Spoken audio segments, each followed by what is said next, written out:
Sometimes I wish, and I'm saying this seriously, that we too had a nuclear weapon, because that is what Europe and America understands. We are now in a neo-colonial stage when the European powers are at their most diabolical, when the Americans are at their most diabolical. And how do they interfere? They interfere militarily, they interfere diplomatically, sometimes through gunboat diplomacy. And that is why you see sometimes your typical European ambassador treats our heads of states in a condescending manner. They interfere through institutions such as the IMF and the World Bank, UKAID, USAID, Danida, SIDA. These are Trojan horses that are introduced into our countries for the purpose of influencing our processes. This is the most unapologetic truth about Africa that you'll ever hear. What Patrick Lumumba says at the end might be the most powerful thing you'll hear today. There is a new scramble for Africa. The Chinese are here, the Turks are here, the Qataris are here.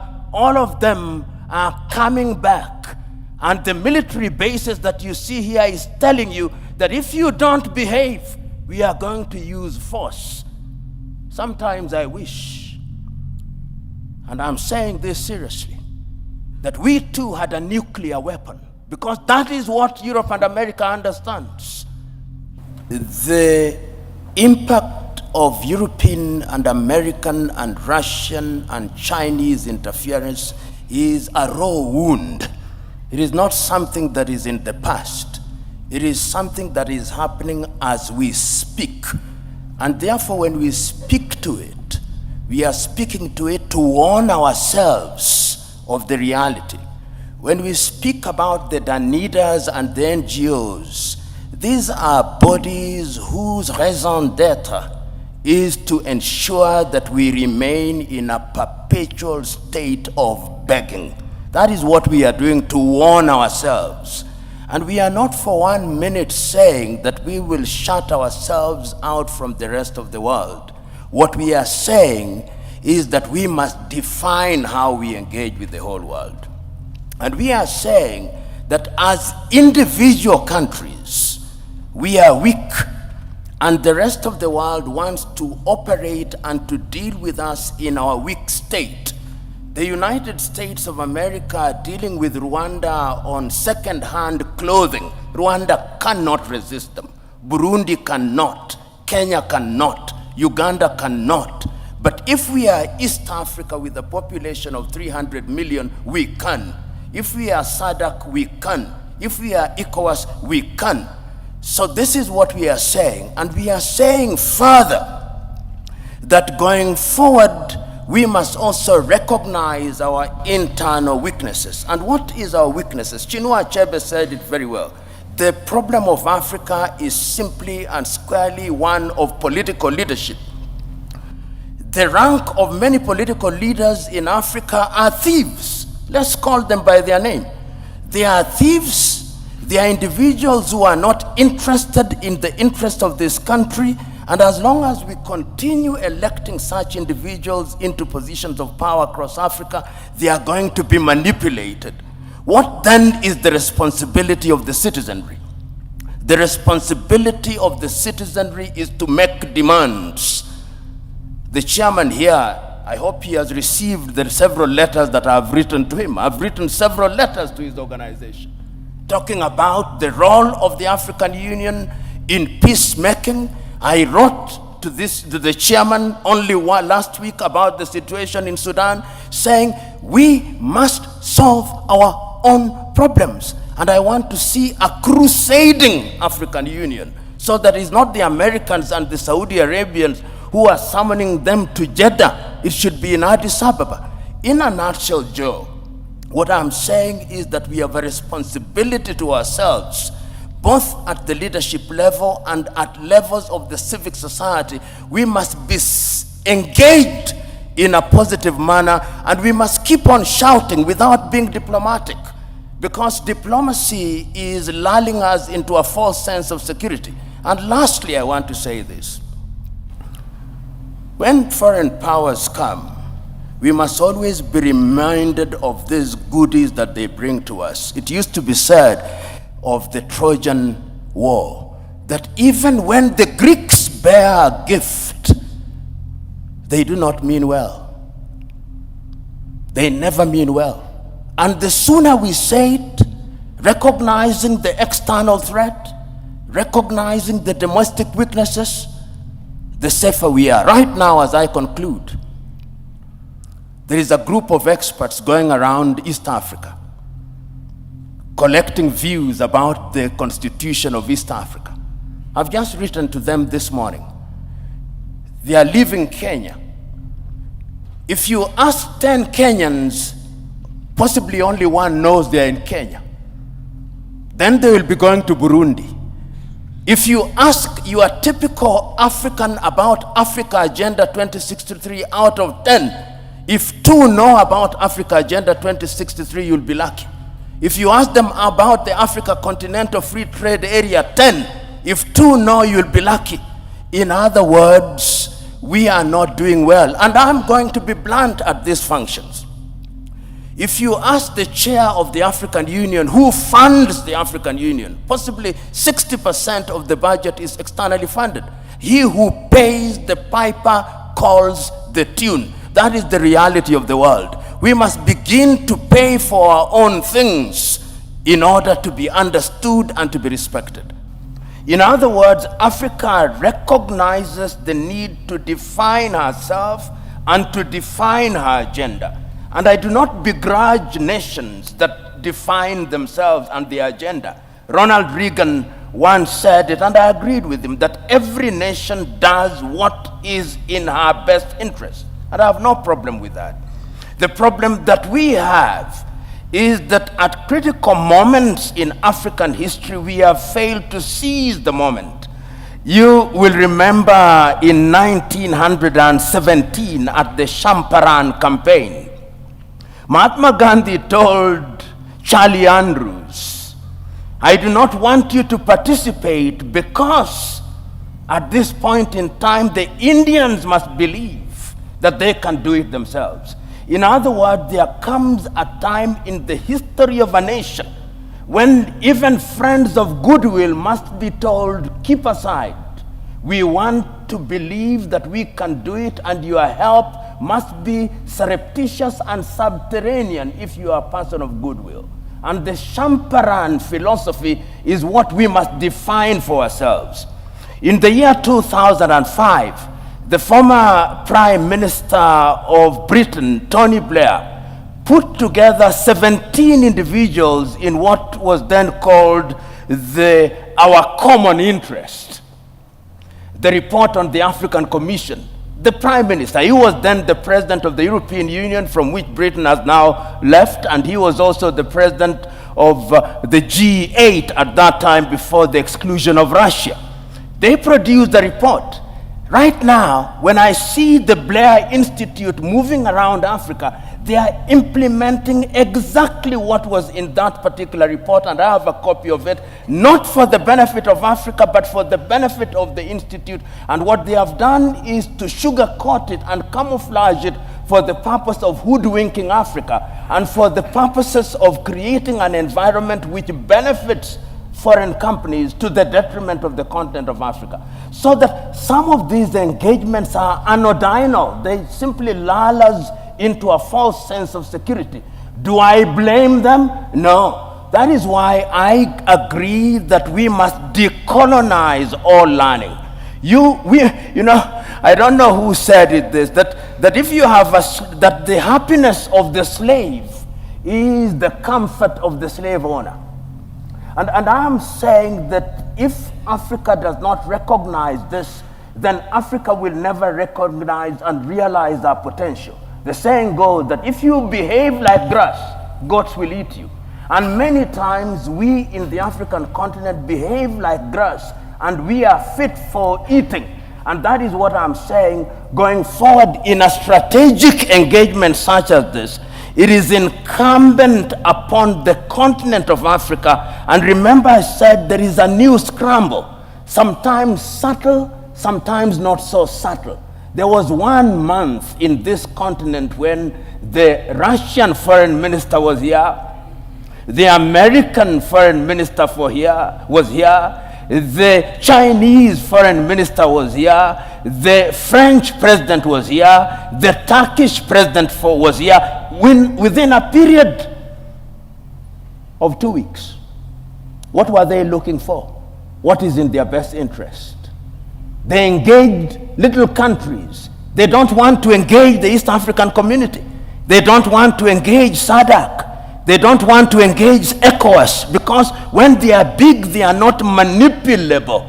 And when on the 14th and 15th days of last year, the African heads of states and government were summoned, and I use the word summoned very deliberately, to Washington, D.C.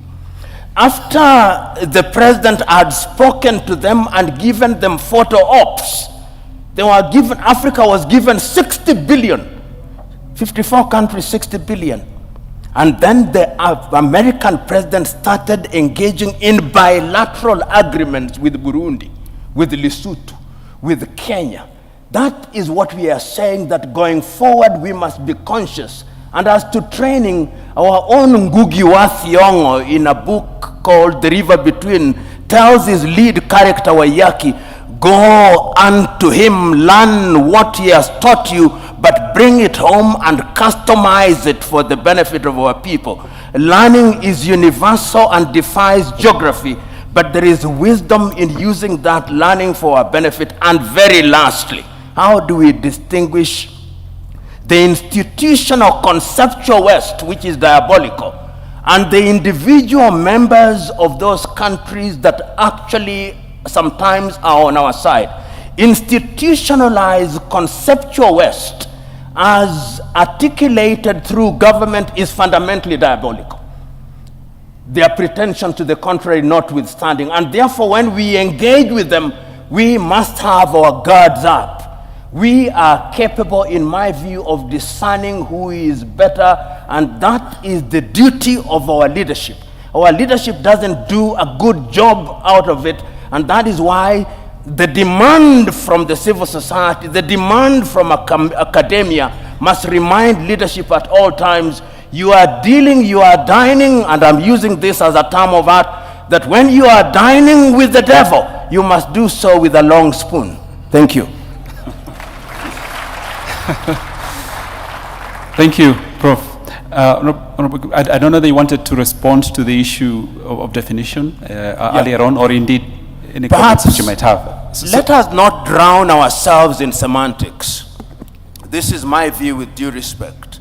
First of all, let us remember that, and I always warn us Africans, if I was using my mother tongue to define interference, or using a Kiswahili word, what meaning would it carry? And sometimes we find ourselves prisoners of Portuguese, prisoners of French, prisoners of English, or any other colonial language which we have appropriated and which we now deploy in terms of engagement. History has demonstrated, and my good friend Kegoro said it, history has demonstrated not once, not twice, that the intentions appear to be noble in the beginning, but when they have come in like the proverbial Trojan horse, they go beyond their mandate. Show me what is happening to Libya today. Show me what is happening to the Central African Republic. Show me what is happening to Somalia today. They were all well-intentioned, and see the product. A tree shall be judged by its fruit. A mango that says it is an orange is still a mango. Okay. Now to the question that I have been asked, that is, what can Africa do, particularly with foreign interference? Let us understand that the international economic architecture, as I see it, is one in which Africa did not participate, does not participate in a meaningful way. Take, for example, the Bretton Woods institution that we know about, the World Bank and the IMF, created in 1944 in Bretton Woods in New Hampshire. British economists and American economists, immediately after the World War II, to target the reparation of Europe through the Marshall Plan. We are grafted into it, and then we become beholden to them. So that when you hear IMF is in your country, you ought to be very worried, because the prescriptions is one size fits all. And if you doubt me, you will remember the prescriptions of the IMF during the structural adjustment in 1980s. Not a single country came out of it in a proper shape. We are not involved in that architecture. Remember also the WTO. The very first meeting of the United Nations in 1945 in San Francisco had a component of the WTO. The WTO, as we know it today, is also constructed in a manner that does not benefit us. The idea is that Africa continues to remain a producer of primary goods, and we continue to consume goods that have value addition. How then has Africa tried to react to this? There have been several initiatives. The very early initiatives were not even constructed by Africa. If you remember the African Pacific, Caribbean Pacific, the Lomé Convention, and the Cotonou Declaration, these were initiatives which were influenced from outside. It is after the failure of the Lomé Convention that Africa now said, we want to have our own, hence the Lagos Plan of Action of 1980, because Africa recognized trade within Europe is at almost 60%. Trade within North America is at anything 57%. Trade within Asia is at 50%. Trade within Latin America is at 40%. Trade within Africa, 15%. But the Lagos Plan of Action did not realize the dreams that we set for ourselves. So Africa has always identified the solution to our problems. In fact, and the president of the commission, or the chairman commission, will agree with me, if you listen to Kwame Nkrumah when he spoke on 24th day of May 1963, he said, the only way in which we are going to ensure that we survive in this hostile world is to have one government. Perhaps some said he was naive, he was too idealistic, but he could see it. He could see that the smaller we are, the weaker we are in all aspects. He said, even one army, even one foreign policy, he said, and people thought he was naive. In 2013, when we came up with Africa Agenda 2063, and I invite you to read the letter written by Nkosazana and Dlamini Zuma, from whom the president took over. She is apologizing to Kwame Nkrumah. She's saying, we wish we listened to you. So what are we doing as Africa in terms of trying to deal with this foreign interference? Having recognized these, first of all, under the REX, the East African Community, you remember there was the Committee of Fast Tracking of the East African Community and East African Confederation. The first president of East Africa ought to have been sworn in 2010. It did not happen. As I'm talking to you, there is now a body that is moving around trying to create a constitution for the East African Confederacy, which is a realization that if we want to interfere, if we want to stop foreign interference and we want to engage constructively, we must have a big market, and that market will be the East African market. Hence, Kenya, Uganda, Tanzania, Rwanda, Burundi, South Sudan, and now the Democratic Republic of Congo, and the Somalis are coming in, and I'm told the Ethiopians are also contemplating. And not only in East Africa, in ECOWAS, there was even an attempt to create a currency called the ECO, which was torpedoed, as you know, by the French. And in SADC, these are ways and means of immunizing ourselves against the machinations of not only Europe, but China. China is increasingly coming into the continent. Russia is increasingly coming into the continent. Turkey is increasingly coming into the continent. Qatar is increasingly coming into the continent. The Emiratis are coming into the continent. So we are seeing all these things happening. But beyond the REX, there is also the African Union. If you read Africa Agenda 2063 and the 7 aspirations, they are designed specifically to ensure that we form a bulwark against these foreign interference. And let me correct myself if I was misunderstood. They are small nations. Let's not delude ourselves. The theory of sovereignty of nations is a fiction. Right now, we will have meeting of the G7. Why? Because they are bigger economies and we are not there. Then we will have the G20, which are slightly bigger. Then they are the smaller nations, and they met recently in Brussels. So we must distinguish the fiction of equality of nations and the reality of nations.